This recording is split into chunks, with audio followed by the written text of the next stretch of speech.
Daghan si Christian. Laway. Sa wala ka mga si Christian. Okay, ano yung Christian? Hindi na nasa bus direct. Puro na yan laway na. Okay? Umano na ito. Nasa aming opposition, mag-primary assessment na dahil lang. Kung sa'yo, kailangan natin check sa iyang lawas. Okay? Natay acronym na DCAP-PPLS. DCAP-PPLS. Deformity. Morning D. C is conclusion. A is abrasion. P is puncture. T is tenderness.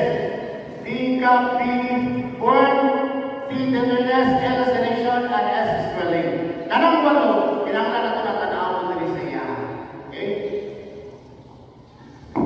Check sa ulo. Tanaw sa gloves. Gloves niya. Naka-gloves ko dapat ha.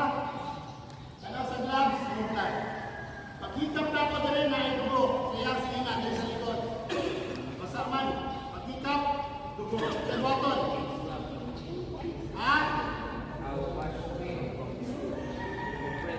Nakasinin na.